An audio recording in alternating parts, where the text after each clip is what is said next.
Om Om Vakratunda Vakratunda Mahakaya Mahakaya Suryakoti Suryakoti Samaprabha Samaprabha Nirvignam Nirvignam Kurume Kuru Me Deva Deva Sarvakaryeshu Sarvada Sarvada Saraswati Saraswati Namastubhyam Namaste Varade Vara Kamarupini Vidya Vidyarambam Swami Karishyami Siddhir Siddhi Bhavatu Bhavatu Me Me Sada Sada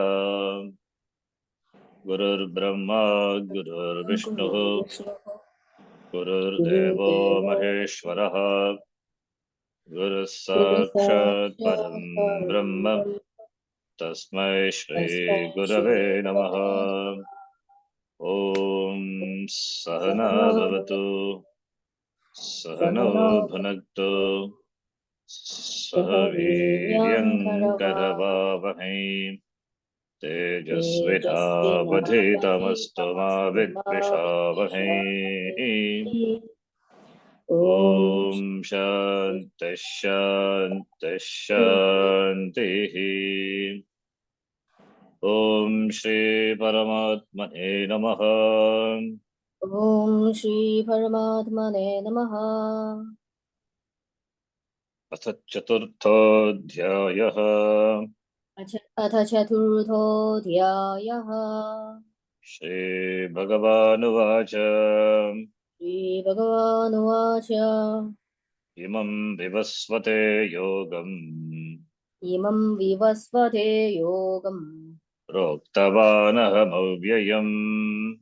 प्रोक्तवानहमव्ययम् Vivasvan Manave Praha विवस्वान्मनवे प्राह Anurikshva Kave Bravid मनुरिक्ष्वाकवे ब्रवीत् Evam Parampara Praptam एवं परम्परा प्राप्तम् Imam Rajarshayo Viduhu इमं राजर्षयो विदुः Sakale Neha Mahata सकाले नेह महता Yogo Nashtaf Parantapa योगो नष्टः परन्तप Sayevayam Maya Tedya स एवायं मया रेर्या Yoga Proktaf Puratanaha योगः प्रोक्तः पुरातनः Bhaktosi me Sakha Cheti भक्तोऽसि मे सखा चेति Rahasyam Hetaduttamam. रहस्यं ह्येतदुत्तमम् The third shloka, I think we have done up to third shloka.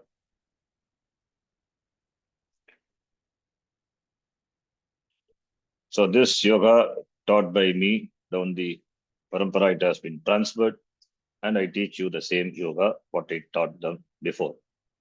Iti. When Krishna said this, then Arjuna had a doubt. What is the doubt that is given in the next shloka? Let us read. Arjuna Uvacha Arjun उवाच Aparam Bhavato Janma अपरं भवतो जन्म Param Janma Vivasvataha परं जन्म विवस्वतः Katametadvijaniyam कथमेतद्विजानीयाम् Tamadau Proktavaniti त्वमादौ प्रोक्तवामिनि वानिमि Vaniti प्रमादो प्रोक्तवानिति Tamadau Proktavaniti. प्रमादो प्रोक्तवानिति Bhavataha is Shashti Bhakti of Bhavat Shabda. Bhavataha Nama Kim Bhavataha. Shashti Bhakti. Bhavataha Janma, your Janma Aparam, later.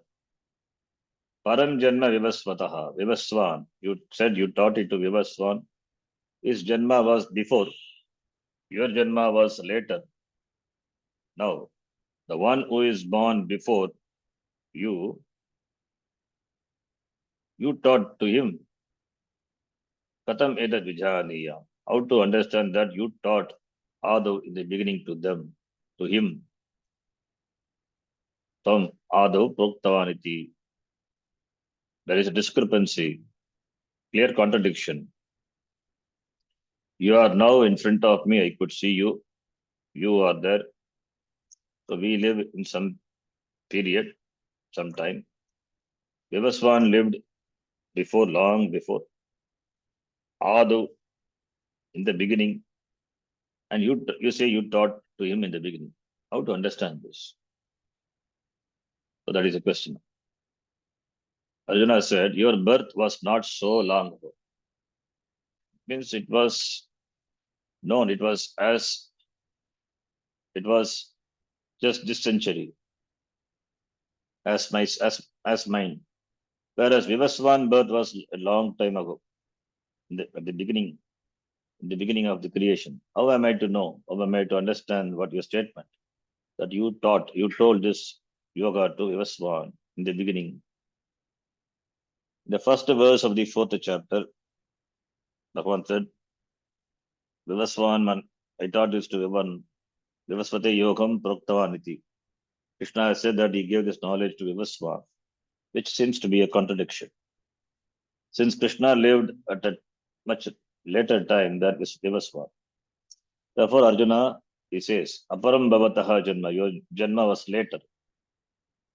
Arjuna knew the exact date of Krishna's birth. They were contemporaries. Both are almost of the same age. Almost. There was no doubt in Arjuna's mind that Krishna had been born at a given time and place in the prison where his father Vasudeva and his mother Devaki were being held. So he was born in a Karagraha. He was born in a prison. Father was Vasudeva and Devaki. All of this Arjuna knew very well. Devaswan, on the other hand, was born long, long ago, at the time of creation itself, in the beginning, Adav. Therefore, thus Arjuna said, Param Janma Vivasvataha. Vivaswan's Janma was long before your birth. How then Krishna, hey Krishna, how can you say that you taught Vivasva? This is a question of Arjuna. This question seems to be silly for those who understand the implication of this. But Arjuna asking this doubt, it's not for himself, he's asking for the sake of others. That is what Bhashyakara says in the Bhashya. Here it is, already we have seen. Here, in the commentary, Bhashyakara says that Arjuna's question was to remove the doubts in the minds of those who do not recognize Krishna as a Lord. For that purpose only Arjuna asked his question. Not really. The question was for his sake. Therefore, what a question. Arjuna is as much as saying, you could not have taught Vivaswan, hey Krishna. You are not even there before. By asking this question, Arjuna seemed not to know that Krishna was Ishvara, the Lord. Therefore, in his commentary, Shankaracharya explains that when Krishna says that he was the one who taught Vivaswan, he is not talking as Mr. Krishna, the person Arjuna knew as his contemporary. Rather, Krishna is talking as the one who had initiated this knowledge. Who can initiate this knowledge other than Ishvara? So therefore, Ishvara alone initiated this knowledge in the form of the Veda. Therefore, he taught it to Vivaswan. It is understandable as Ishvara. Whether Krishna is Ishvara or is only presented as Ishvara by Vyasa doesn't really matter to us.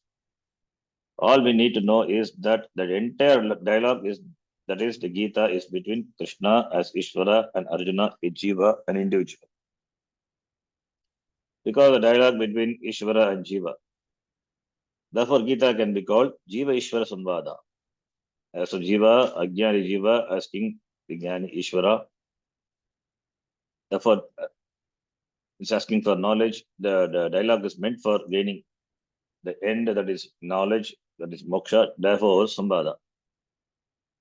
If Krishna is an avatara, incarnation of the Lord himself, then Krishna as Ishvara is literally true, and the dialogue can be taken to be between Krishna the Avatara and Arjuna the Jiva.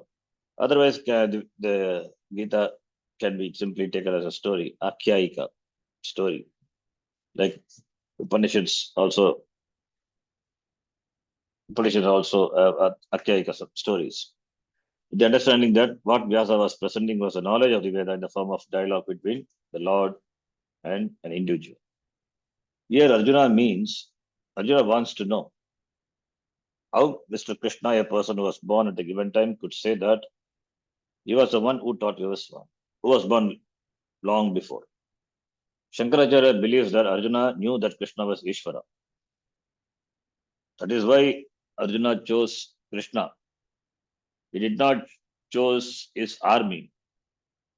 When Arjuna and Duryodhana were asked by Krishna what they want from him, when both of them approached Krishna for help, for help, seeking help in the war, and when Krishna asked Arjuna and Duryodhana, Arjuna wanted Krishna, and Krishna, and also the condition was put to them.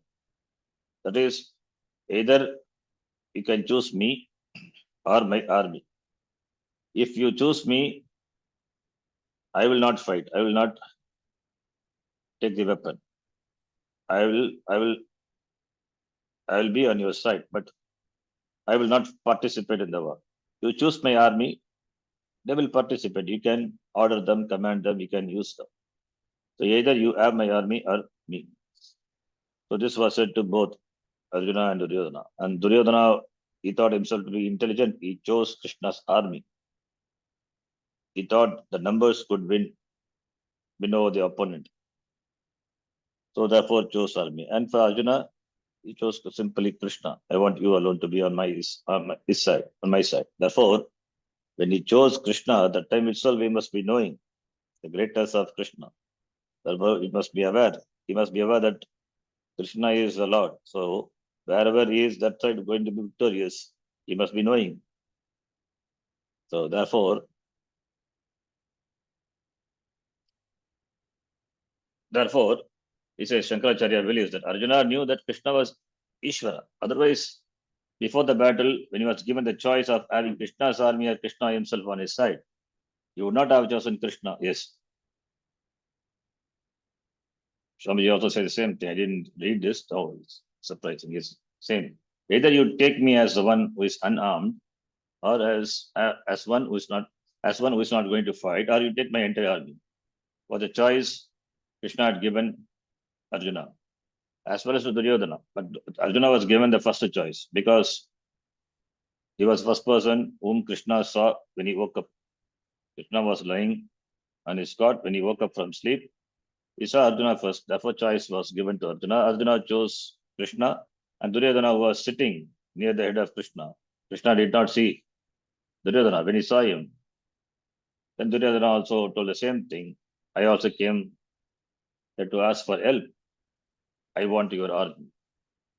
Both were happy with their choice. Arjuna was happy having Krishna on his side, and Duryodhana was happy having his army on his side.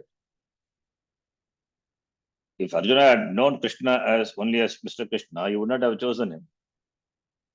So that thinking that Krishna would have been just one more mouth to feed in wartime. Therefore, Arjuna knew that Krishna is the Bhagavan, and Duryodhana did not know. Therefore, he thought Krishna to be just a person. So therefore he chose his army. He thought his army is more powerful than him. But Arjuna did choose Krishna, and because of this, Shankaracharya says that Arjuna knew all about Krishna, but wanted to hear it from Krishna himself, from his mouth himself. He wanted to hear for his own satisfaction and also for the sake of those who do not know. Thus, Arjuna asked the question that necessitated the commencement of the fourth chapter. Otherwise, the Gita would have been over. The knowledge having already been given, and the teaching concluded by Krishna with the price of this knowledge at the end of the third chapter. Krishna had completed the teaching once before, the second chapter, but seems to have expected a question from Arjuna. If Arjuna had not asked this question, then Krishna, being the excellent teacher he was, would have recognized the last verse of the second chapter, a good exit point. Our Krishna, our Arjuna did ask a question. He asked Arjuna, if knowledge is superior to action, why are you asking me to do this terrible action? Jayasi chet karmanaste mata buddhir janardana tatkim karmani gore ma nyo jayasi kesho. Third chapter begin with the question of Arjuna. We saw. And in response, Krishna begins to teach again. Having concluded the teaching, that is Karma Yoga, that's the topic, the third chapter. Then Krishna praises the knowledge as the ancient knowledge. The last shloka of the third chapter, where he praises the knowledge. Chapter concludes with the praise of this knowledge. So, evam buddhe param buddhva samstabhyat panamatmana jagishatru mahabaho kamarupam virasadam. So, therefore, then Arjuna asks his question, and Krishna begins to answer. Then, the next shloka, Shri Bhagavan Uvacha Shri Bhagavanuvacha Bahuni me vyatitani Bahuni me vyatithani Janmani tava charjuna Dhammani tava charjuna Tanyagam Veda Sarvani Tanyaham Veda Sarvani Natvam Vetha Parantapa. Natvam Veda Param Tapa. So Bhagavan says, Shri Bhagavan said, Bhagavani Janmani Vyatitani, many Janmas have gone, have passed for me, and for you also, Tavacha, for you also. Tava Shashti Vibhakti, Yushmat Shabda. Therefore, O Arjuna, Tani Sarvani Aham Janami, I know. Aham Veda, I know all, but you don't know. A Parantapa, but you don't know. All the Janmas I know, but you don't know all the Janmas. Means Krishna is talking from the standpoint of Ishvara. In the previous shloka, Arjuna questioned how Krishna could have taught Vivaswan in the beginning, when Krishna himself was not yet born. This verse is Krishna's response to Arjuna's question. Krishna says that both he and Arjuna had many births before their present ones. The only difference being that Krishna could remember all of his janmas and Arjuna could not. How can Krishna alone could remember? Unless he is Ishvara. Therefore he is Ishvara. He knows. Therefore here Bhagavan, Krishna is talking as Ishvara. He says, as Ishvara, I have had many births. In fact, not birth, it is avatara. Though we use the word janma. Ishvara janma is called avatara. Jiva janma is janma. So as avatara, I have many births and I can remember them all. And as a jiva, hey Arjuna, you also have had many births, but I don't remember them. Arjuna did not know his previous births because being a jiva was naturally conditioned by his upadhi, antakranam, the mind, which itself was born out of past karma, purva karma, papa punya, dharma. His own karma brought his body into being along with the limited mind and senses. Naturally, therefore, Arjuna's power to know the Jnana Shakti was limited. What about Ishvara? Ishvara Janma it is a Leela. It is not born like that of a Jiva. It is not born out of karma. Ishvara doesn't have karma. Otherwise, Ishvara also will become a Jiva, will become a Karta Bhokta, so become Samsari. Ishvara doesn't have any karma. He is born because the reasons are said that devotees pray, that bhaktas, the devotees, they pray to the Lord. When they suffer in the hands of the tyrannical ruler or the asuras, the devotees pray to the Lord to save them. Therefore, Bhagavan comes as a savior. So that is therefore the prayer of the devotees becomes a nimitta karanam for Ishvara to assume a body. Therefore, Ishvara assuming a body not out of karma. Ishvara doesn't have karma. The prayers of the devotees becomes a nimitta for Ishvara to assume a body. He assumes a body instantaneously. So not born really, literally through a womb. He assumes a body. That is Maya Shakti, is Shakti. But the Jagat is possible for to be created by the Lord. Then what talk about assuming or being born in different taking different sharira, different body instantaneously? That is not an impossibility for the Lord. He can assume a form required,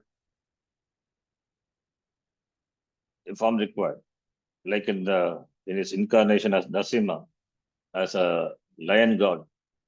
He appeared from the suddenly appeared from the pillar.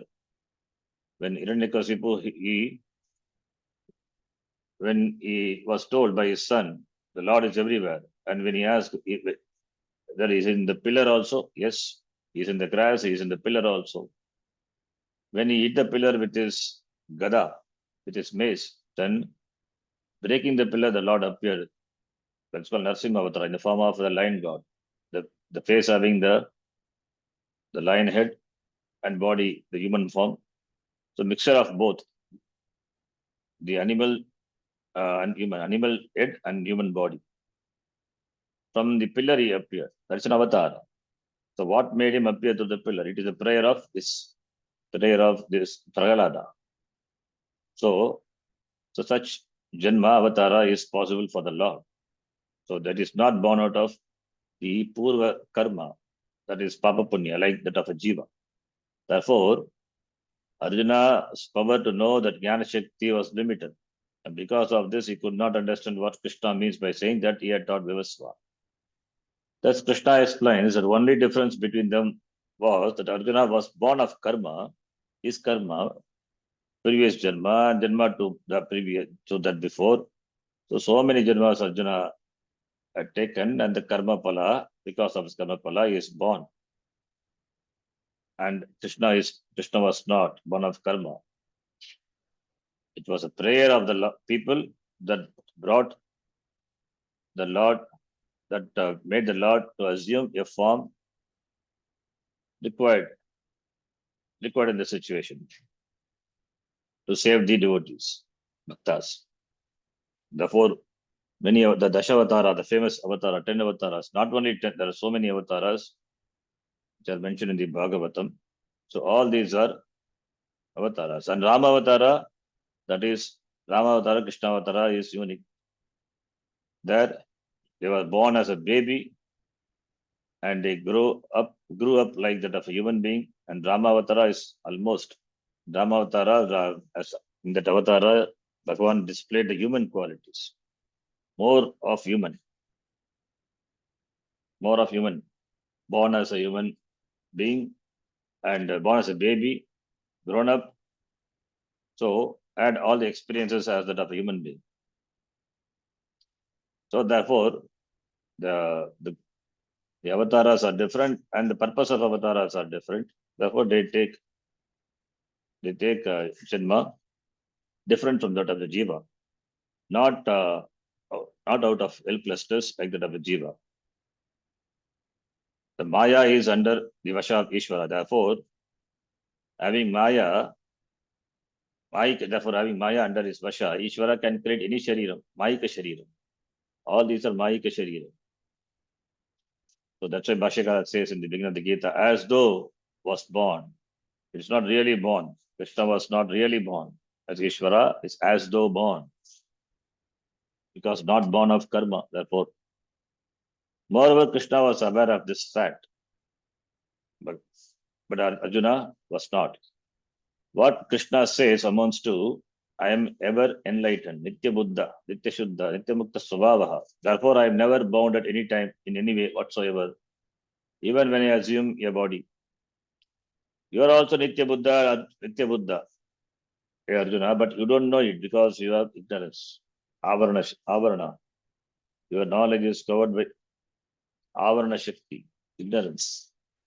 I am always free from all bondages, karma, the body, birth, and so on. Whereas you are a jiva for the time being. Therefore, you don't know this fact about yourself. My power to know is not covered by ignorance, whereas yours is. Ishvara, though he takes Janma, but his jnanam is not covered by ignorance, ajnanam. Whereas Jiva is always, his jnanam is always covered by jnana. Therefore, all this you must know, and it is for the sake of for the sake of gaining this knowledge that you have been given an antakarana. In this way, Krishna tells Arjuna that he knew everything he had done before taking this particular Janma. This was why he could say that he had given the knowledge to Vivaswan. Then the question of Krishna's birth itself came up. Even though the event called birth is generally one for the Jiva.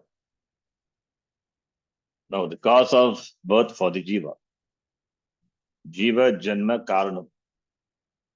The nature of the Jiva is to be born repeatedly. Janma Marana, Samsara. In other words, birth is continuous for the Jiva. Because, why? Because the Jiva looks upon himself as a doer, Karta. Kartarutvam is there, therefore, Bhuktarutvam, therefore, Punya Papa, therefore, Janma Marana continues. He is subject to karma and therefore rebirth, incarnation. He has to take rebirth. Jiva doesn't recognize his true nature, his Swarupa, his Atma, and this non-recognition is the basis of is the very basis for his status as Jivatvam. Thus, the status of Jiva is superimposed upon the Atma, the self. The Jiva is one who is a doer, the Karta, and the enjoyer, Bhokta. Now you are a doer, now you are an enjoyer. And this goes on and on. Jivatvam implies a sense of limitation. And therefore, there is a desire to know the sense of limitation. Desire to overcome the sense of limitation. Nobody is happy with is happy being limited, not with the sense of limitation. Therefore, desire to overcome the sense of limitation is there. So wherever there is a desire or want, there is karma and its result, karma pala. So karma pala also twofold, drishtapala and adrishtapala.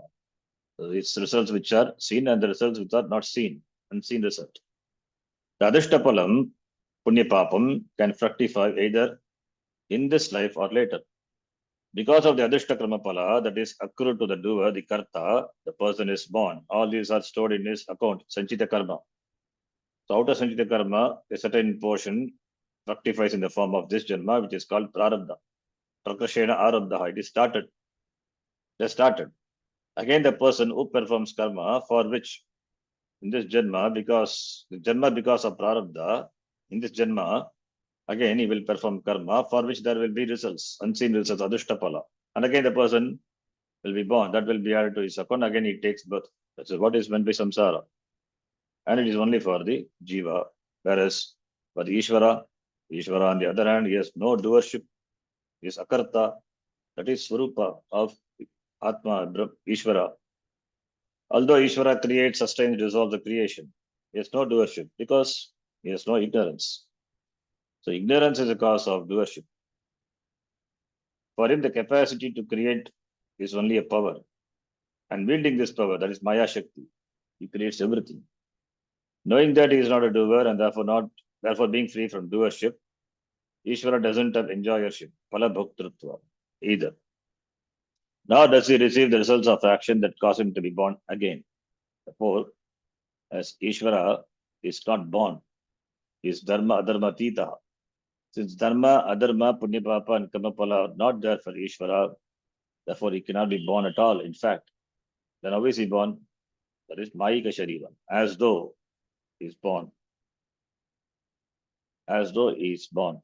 So for really he is not born. As Paramatika Drishtya, he is not born. This is Mithya.